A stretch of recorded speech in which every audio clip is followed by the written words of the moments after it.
La mecánica respiratoria. ¿Listo? ¿Recuerdan dentro de la clasificación la capacidad de difusión para que la usamos?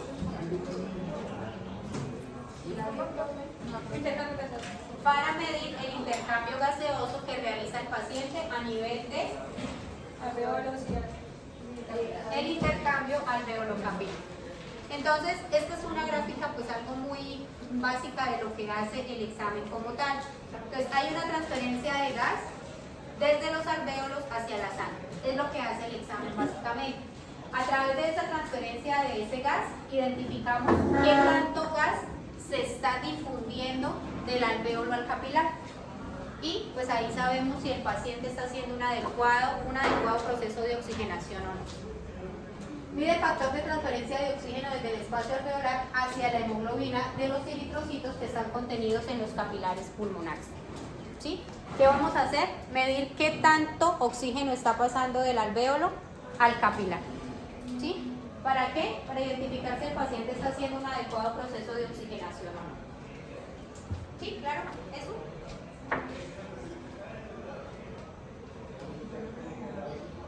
Esa gráfica, ¿a qué les suena? ¿Quién me la quiere explicar?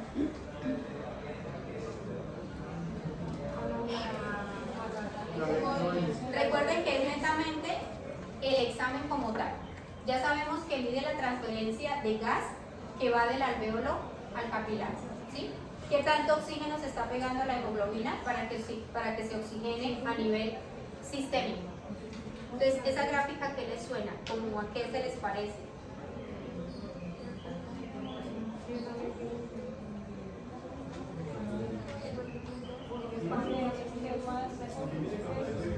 Señora.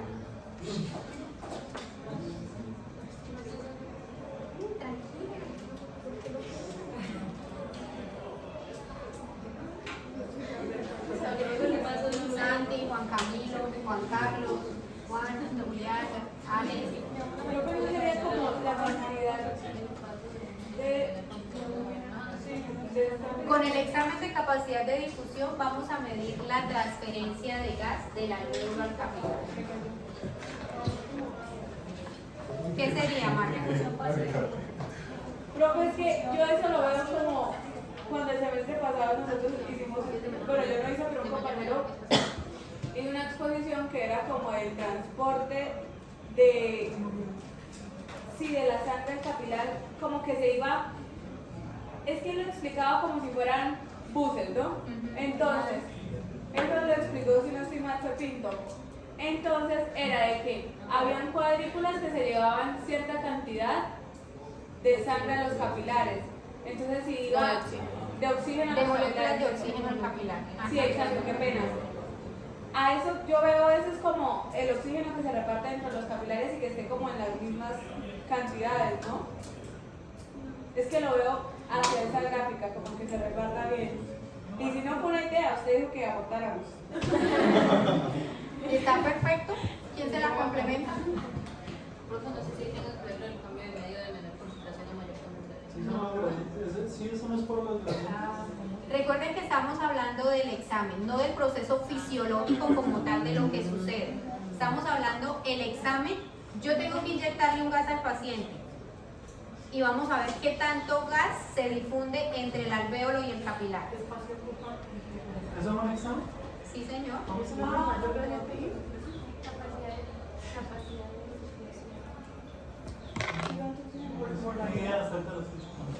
Entonces, si yo le inyecto un gas al paciente, es esa cantidad de gas que está aquí en la botellita. ¿Sí? Esa cantidad de gas, resulta que yo le inyecto al paciente 500 mililitros de gas, supongamos. ¿Sí? Y resulta que solamente se difunde o pasa del alvéolo al capilar 300 de esos 500 que se difundieron. Si ven que hay bolitas verdes que salen, pero otras se nos quedan. Entonces, ¿qué pasa? Inyecté el gas, se difundió o pasó del alvéolo al capilar 300 y se devolvieron 200, que es lo que queda en la botellita. Es lo que pasa con el examen. Entonces yo puedo decir que la capacidad de difusión de ese paciente fue de 300 pepitas. porque le inyecté 500, pero me retornaron 200. ¿Sí? ¿O no? Señora. Yo inyecto un gas durante la maniobra que le hacemos al paciente. ¿Sí? Supongamos que ese gas lleva 500 pepitas de estas. De esas 500 pepitas llegaron a los alvéolos y solo 300 pasaron a torrente sanguíneo o a capilar. O hubo 300 moléculas de hemoglobina que se llevaron esas 300 pepitas y se devolvieron 200. Es decir, que solo hubo difusión de 300 pepitas, que son las que salen de la botella. Y las que se quedan en la botella es lo que el paciente me retorna con el ejercicio que hacemos. ¿Sí? Al equipo. O sea, con los procesos inspiratorios y expiratorios que hace el paciente, identificamos cuánto ingresó y cuánto salió. Profe, Entonces, entró 500 y salieron 200. Entonces, ¿cuántos se difundieron? 300. Señora. ¿hay un límite o el paciente puede recibir todas las 500? O sea, o siempre va a haber un tope de lo que él vaya a recibir. Es que todo eso depende de la capacidad que tiene el paciente para saber si hay una difusión del 100% o también más del 100, hasta 120. Los valores se manejan igual que los volúmenes. La normalidad es que difunda entre 80 y 120%. No, pero ¿y ahí cómo se mide? O sea, ¿cómo se mide? ¿Por qué? Porque ya está en espacio muerto. Entonces, no, este no está. ¿Ah? ¿Qué es grano? ¿Qué es grano? Se utiliza, ahorita se está utilizando helio medicinal. Entonces, nosotros vamos a encontrar un proceso de capacidades de difusión que pueden estar aumentadas o disminuidas acorde al proceso o a la alteración respiratoria que tenga el paciente. ¿En dónde vamos a encontrar capacidades de difusión disminuidas? ¿Dónde no se hace un buen intercambio gaseoso? ¿En qué tipo de patologías? Enfisema. El EPOC, anemia, ¿dónde más? ¿Fibrosis? ¿Fibrosis? En la fibrosis, las embolias, Todo lo que sea restrictivo, procesos restrictivos y obstructivos también. El EPOC tiene proceso de disminución de la capacidad. ¿Sí? Y las aumentadas. Si no es una dos, ¿no?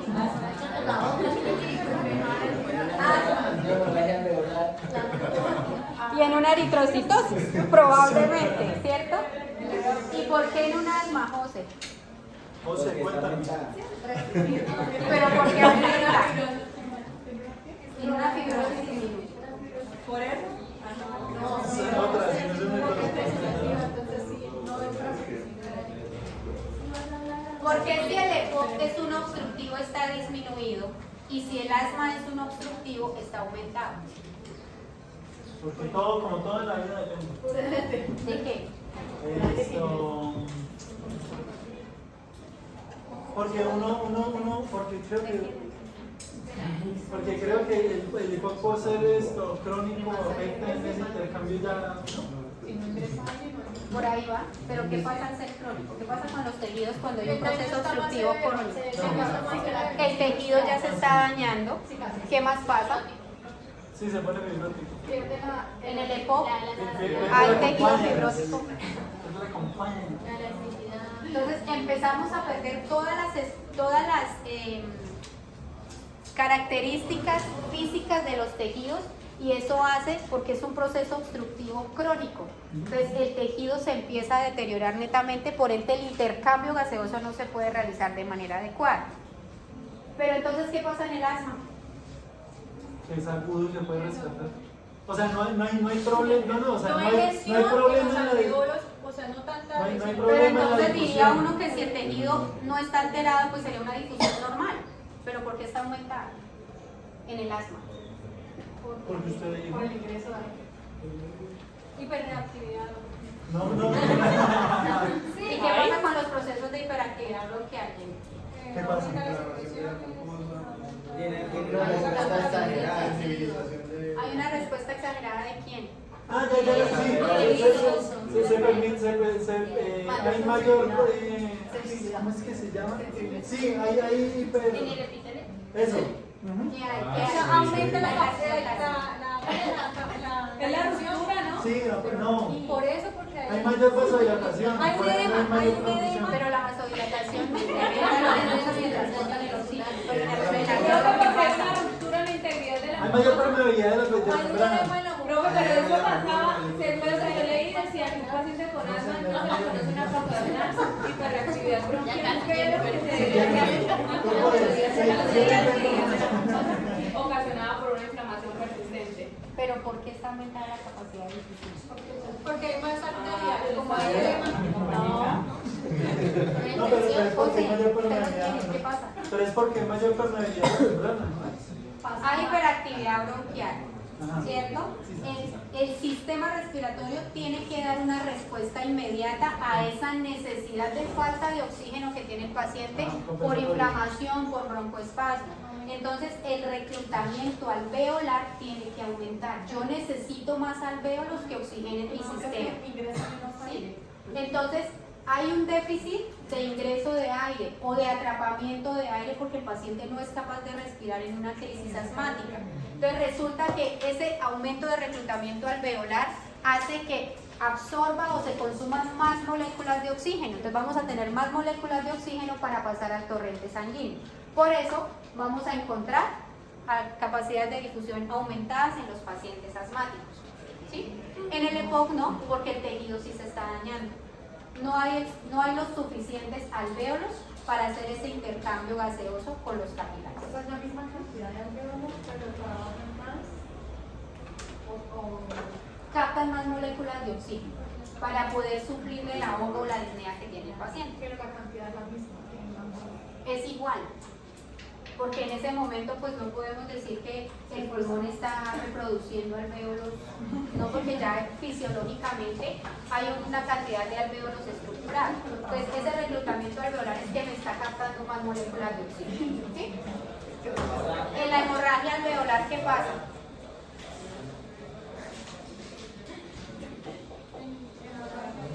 En una hemorragia alveolar, ¿por qué aparecería aumentada? Porque hay que Juan. Entonces hay sangre en el alvéolo que está captando esas moléculas de oxígeno. ¿Sí? Y en la eritrocitosis Hay mayor eritrocitos. hay mayor número de glóbulos rojos o eritrocitos donde está contenida la hemoglobina y por ende pues vamos a captar igual más moléculas de oxígeno y nuestros niveles de difusión se van a aumentar. Y eso no ¿Sí? sería compensatorio a nivel cardíaco. Ahí estaría compensando con frecuencia cardíaca. No, porque no consideran que había no necesariamente. No, porque estamos hablando netamente de la cantidad, de la calidad del flujo sanguíneo puede ser el mismo que ¿sí? Pero lo que se difunde puede ser más o menos de acuerdo a No, llorar. Es síndrome de estrés respiratorio. que yo haya identificado, esas son como las más comunes donde puede estar aumentada. Capacidad de difusión. ¿Todos están bien? ¿Todos son siglas? Bien. ¿Listo? ¿Dudas? Silvana la veo. Estaba procesándolo, pero a ver si lo entendí.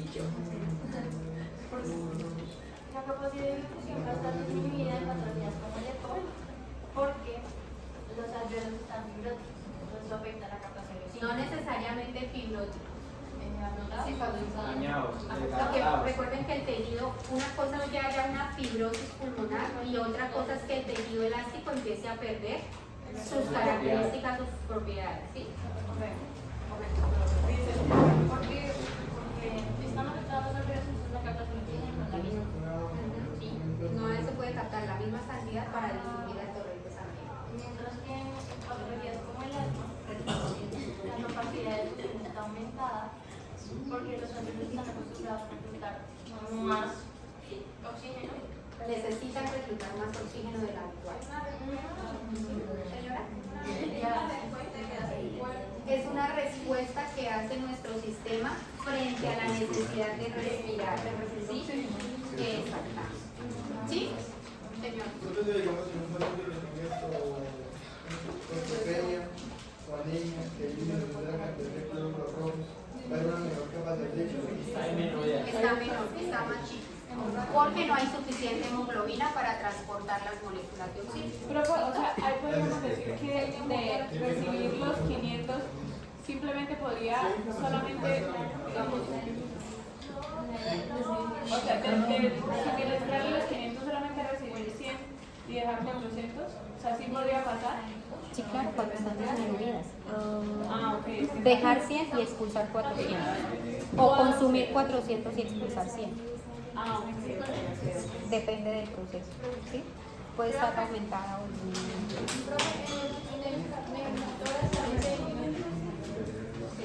El derrame también. El derrame cerebral, mientras se resuelve el derrame, depende de la circulación. Y normalmente cuando hay unas barreras o hay desderrame, no se puede pulpo ahora. Entonces ya habría que ver después de resolverlo como bueno, entonces nos quedó claro, ¿sí? ¿Qué es difusión? ¿Para qué sirve? ¿Cuándo está aumentada y cuándo disminuye? durante el necesario aumentar la difusión y luego el cambio de nivel. Pero puede aumentar, pero no aumentar de los 120, sino entre los parámetros normales. Si aumenta de los 120% es porque hay alguna alteración adicional que la está incrementando. De alto rendimiento podemos hablar que maneja difusiones de 120, 115, 118. Ya si está por encima es porque hay un factor adicional.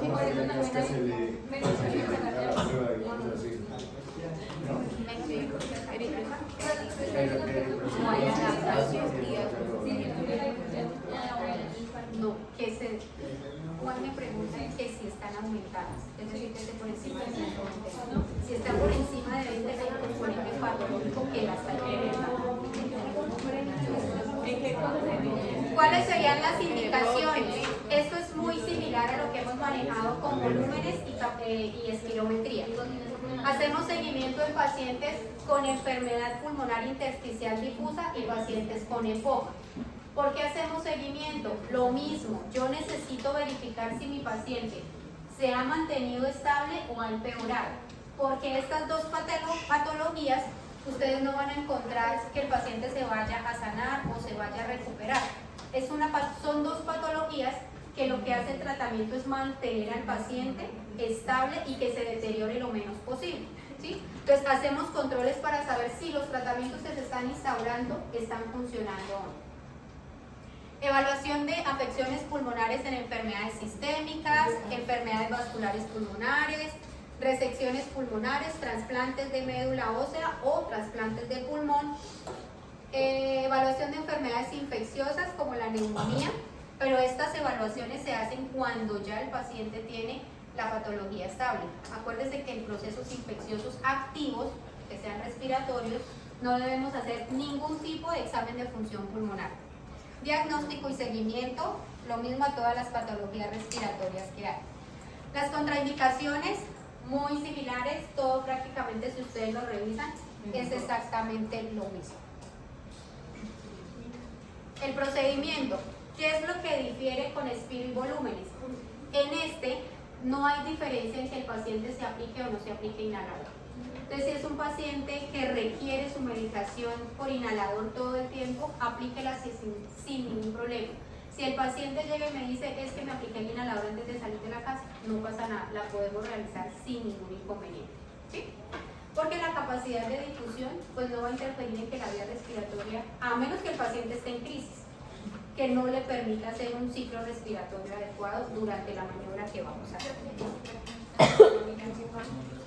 Tampoco. O sea, por ejemplo, si yo tengo el hemoglobina en Igual de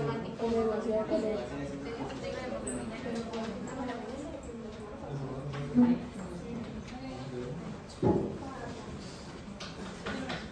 serio?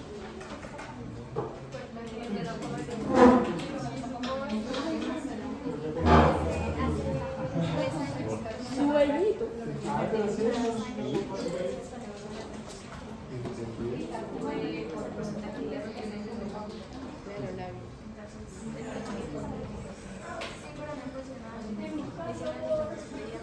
Se lo acabó. Bueno, pero en este caso sería una conexión ya Porque estructural que sí nos permitiría hacerlo. Pero lo más probable es que cómo se siente cuando hace ejercicio,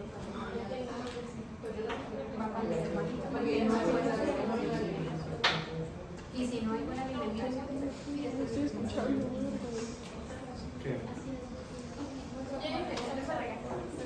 bueno, vamos a ver cómo hacemos una capacidad de difusión.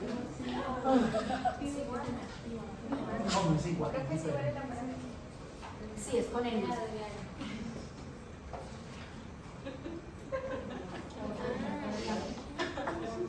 ¿Se dañó?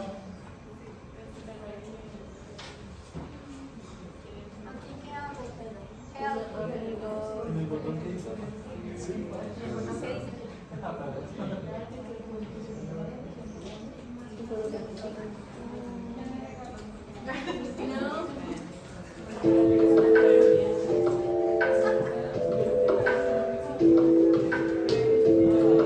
Hola a todos, mi nombre es Elizabeth Vargas, soy profesional en el Laboratorio Pulmonar del Instituto Neumológico del Oriente. El día de hoy quiero mostrarles cómo realizamos nuestro examen de capacidad de difusión con monóxido de carbono. Para ello es importante asegurarnos que se haya realizado la correcta calibración de los equipos que vamos a usar. También es muy importante identificar plenamente al paciente y el examen que el paciente viene a realizarse. También debemos mirar que el paciente haya cumplido con la preparación para el examen, como no haber fumado ese día, realizado ejercicio físico y que traiga un cuadro hemático o una hemoglobina recién. Necesitamos explicar al paciente y demostrarle qué maniobra vamos a realizar para hacer esta medición, firmar el consentimiento informado y proceder a tomarle talla y peso de lo que vamos a hacer pidiéndole que se retire los zapatos.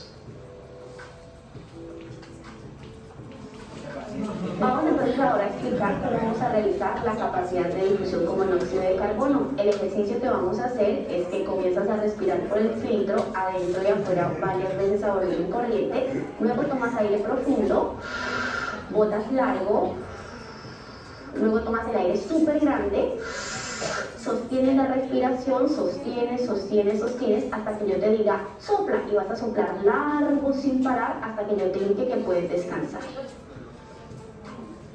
Muy bien. Muy bien. Muy bien. Toma aire profundo. Bota suave.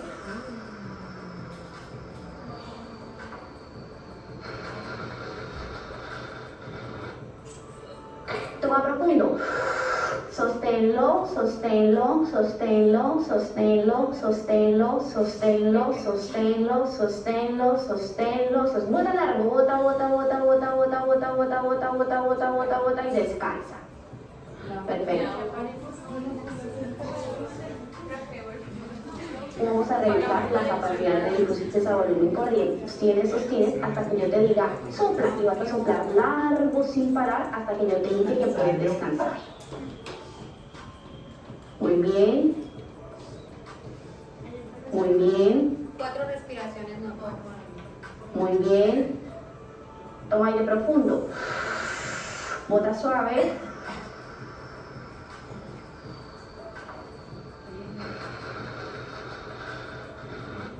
Encontramos Toma meseta. profundo. Sosténlo, sosténlo, sosténlo, sosténlo, sosténlo, sosténlo, sosténlo, sosténlo, sosténlo, bota largo, bota, bota, bota, bota, bota, bota, bota, bota, bota, bota, bota, bota y descansa. Muy bien. Ay, no tiene que ser, no sale, toma aire por la nariz. No es esa. Pero es que Señor, ¿qué me pregunta? Si ella tiene una Decimos cita, cuando le dice sostenga, que respire profundo y sostenga, sostenga, sostenga. Ya les explico. La pinza, sí, sí, bueno. si ella tiene una cita, Muy bien. Entonces, hacemos 4 respiraciones normales. Este cuadrito blanco de acá me va indicando Tómale el profundo. tiempo en que el Bola paciente suave. debe aguantar la respiración.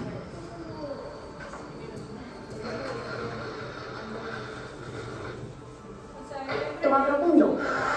Sosténlo. Tomar al revés hacia abajo. Sí. Y botar hacia arriba. Son 8 segundos, sostenga. Entonces, esta lineecita de acá bajando es la capacidad inspiratoria del paciente.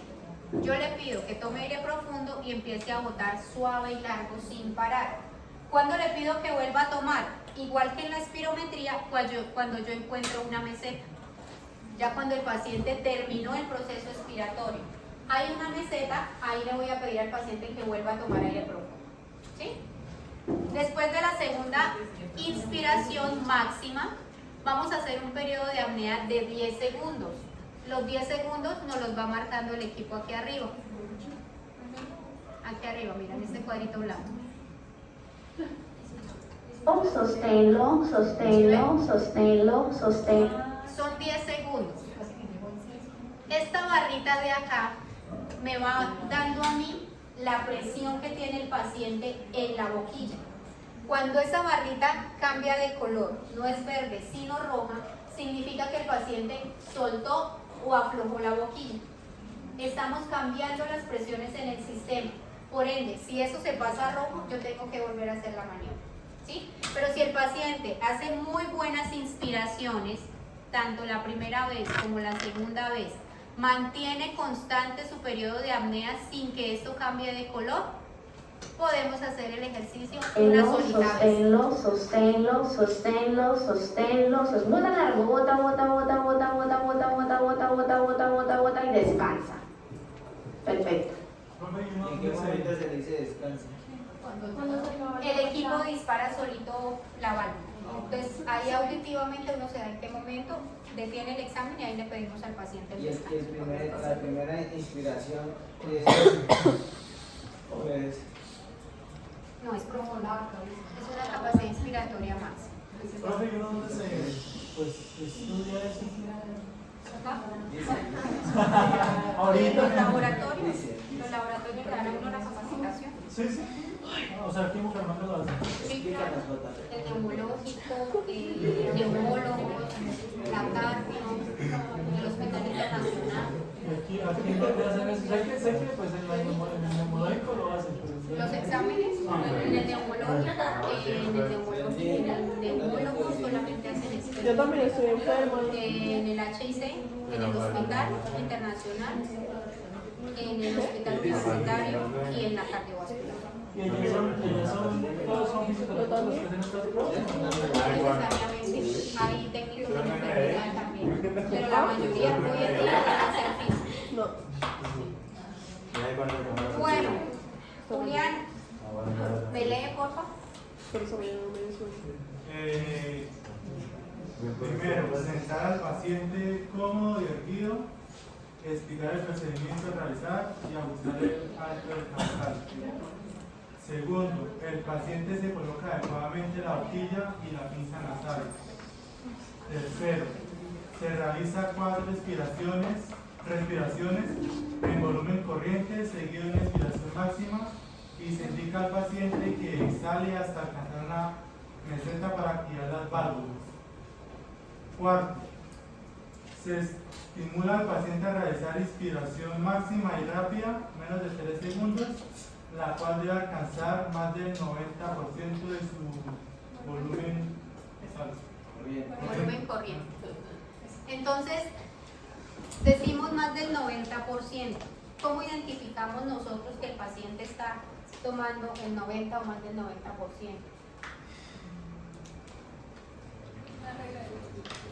¿Cómo le dicen? ¿Cómo le dicen hasta que no sé?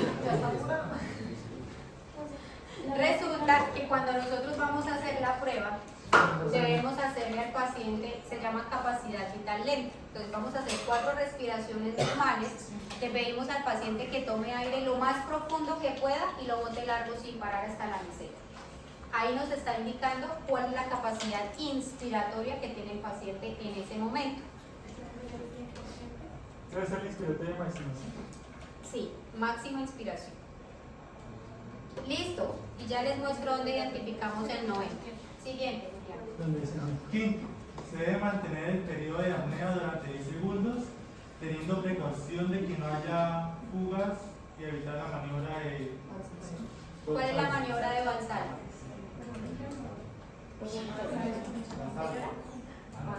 Valsalva. ¿Cuál es esa maniobra?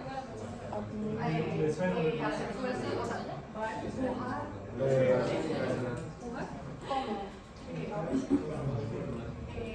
Respirar, o sea, mantener la respiración.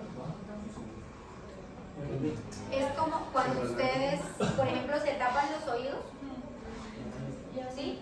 Ustedes se tapan la nariz e intentan hacer, como hacer una aspiración, pero tenemos todo sellado para destapar los oídos, ¿sí? Entonces, ¿por qué dice que evitarla? Porque en el periodo de apnea que hace el paciente de 10 segundos, sucede algo muy parecido a los volúmenes cuando se sella el paso del aire.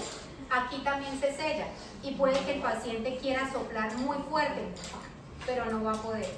Y ahí lo que hacemos es perder el gas que le inyectamos al paciente, porque ahí en esos 10 segundos es donde se está haciendo el intercambio o la difusión a nivel alveolo capilar del gas que se acabó de inyectar al paciente. Nosotros inyectamos el gas apenas inicia la respiración. No, cuando el paciente toma aire la segunda vez. La La respiración máxima en 3 segundos. Las dos deben estar en 90 o más del 90%, pero en la segunda es donde se inyecta el gas. El paciente hizo meseta, tome aire, ahí se inyecta y en esos 10 segundos es donde se hace el intercambio. Eso lo hace, eso lo hace. Sí, señor. Por los cambios de presión en la barrita. Cuando ellos empiezan a hacer Valsalva es porque se pone roja la barrita, no sigue verde. Y ustedes los van a notar al paciente soplando en la boquilla. Se va a notar mucho. Siguiente, Julián. Sexta, se indica al paciente realizar una respiración rápida y máxima. Séptima, en caso de una maniobra fallida se deben repetir las instrucciones y la demostración si es necesario. El tiempo entre maniobras debe ser de al menos 4 minutos. Y 8, se pueden realizar hasta 5 maniobras para obtener un mínimo de 2 que sean aceptables y repetibles. En la capacidad, señor. En cada maniobra se le inyecta el gas. Sí. Entonces, ¿qué pasa con esta prueba? Esta prueba, por consumibles, por costos, lo ideal es que el paciente lo haga una sola vez. ¿Sí? Si logramos que el paciente haga una muy buena maniobra la primera vez, con eso es suficiente. Entonces, que cumpla con todos los criterios de aceptabilidad en la primera. ¿Sí? No es necesario que repitamos 3, 4, 5, 6 como pasa en espirometrías y volúmenes para que haya un criterio de repetibilidad. Porque cuando vemos la maniobra y vemos en el equipo que el paciente ha cumplido con todos los criterios, ya sabemos que el examen nos quedó bien hecho. ¿Sí? No se requiere que es que en esta no me hizo suficiente esfuerzo, es que aquí no sopló lo suficiente, porque el equipo me va indicando a mí si está bien hecha o no. Si yo veo que el paciente no toma suficiente aire, que el paciente no la está realizando, yo la puedo cancelar antes de inyectarle el gas al paciente para ahorrarme el gas que le voy a inyectar al paciente, porque esos son costos para el laboratorio también. ¿Sí? Aquí ustedes van a encontrar lo mismo que en los volúmenes, cuando está normal, cuando está disminuida, cuando aumentada, y vamos a encontrar severidad o grado de severidad solamente en las capacidades de difusión que están disminuidas. Es súper sencilla la lectura, igual que en volúmenes, los rangos de normalidad van entre 80 y 120. Si están por encima de 120 están aumentadas y si están por debajo de 120 están disminuidas. Está disminuida ¿qué tanto? Dependiendo del porcentaje leve, moderado o grave.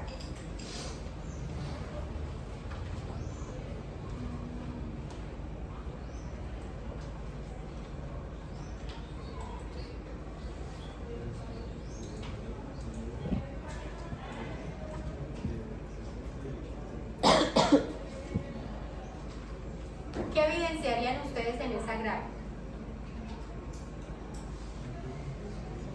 90%. ¿Dónde está el 90? Arriba donde está el circulito. Porque está...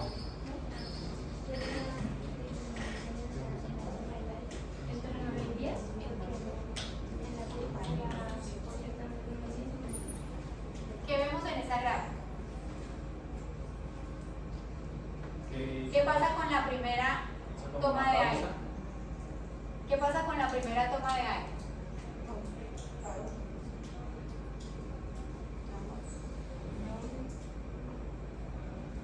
¿Dónde está la primera toma de aire?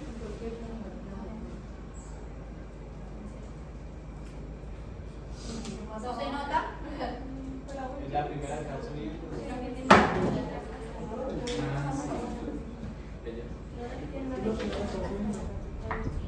Esta segunda toma, aquí ya me está mostrando el periodo de apnea. Se supone que esta es la primera.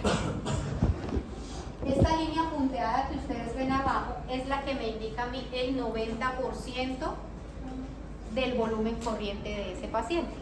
¿Sí? Entonces, ¿qué es lo correcto? Si yo veo que el paciente en la primera inspiración no me llegó a la línea punteada o no pasó la línea punteada, yo lo freno, porque necesito que me tome más aire. ¿La inspiración ¿Sí? está bajando? Sí, señor. ¿Sí? Sí, Entonces, sí. miren que la primera no llegó ni a la mitad. Y si yo la comparo con la segunda, el paciente sí está en capacidad de llegar, yo creo que ahí llegó a su 100%. Porque el periodo de apnea está por debajo de la línea punteada. La línea punteada me indica el 90%. Pero yo necesito que llegue al 90 o más del 90%. O sea, ¿Sí? arriba hizo respiración forzada. Sí. ¿Respiración forzada? Entonces, ¿Dónde el circuito? no, esta es una expiración suave y prolongada. Cuando encuentro la meseta, le pido que haga de nuevo una inspiración máxima. Y ahí paso a hacer un periodo de apnea de 10 segundos, que es el que me marca aquí la línea recta. ¿Y ahí dónde está la meseta? Aquí arriba. Era así, la Ah. segunda inspiración. Esta es la segunda. La primera es esta. Esa se valió. No debería valerse, porque no llego al 90 o más del 90%. ¿Sí? Esos son nuestros criterios de aceptabilidad para capacidades de difusión. Tener las dos inspiraciones máximas que lleguen al 90 o más del 90% del volumen corriente. Que haya un periodo de apnea sin fuga, sin cambios de presión, es decir, que el paciente mantenga esa barrita de presión estable en verde y no se nos pase a rojo. Y tercera, que haya un fuerte o sea explosiva la expiración final. ¿Sí? Esa final sí hay que hacerla con fuerza. Entonces hacemos 4 respiraciones normales, tomamos aire profundo, botamos suave y largo sin parar. En la meseta volvemos a tomar aire profundo y vamos a un periodo de apnea de 10 segundos. Pasados los 10 segundos, el paciente debe soplar fuerte y rápido. ¿Sí? Criterios de interpretación. Debe estar la capacidad de difusión entre 80 y 120. Por encima de 120, capacidades aumentadas. Por debajo de 80, capacidades disminuidas. Y ya. Así de sencillo funciona la capacidad de difusión. Lo único que tenemos que hacer es ponerle apellido a quiénes. ¿A las aumentadas o a las disminuidas? Solo las disminuidas llevan si es leve, moderado o severo.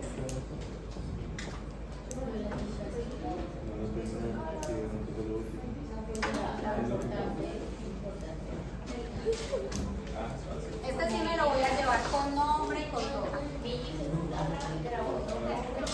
¿Dejo de grabar? ¿Dejo de grabar? El otro, Sí, es la grabar.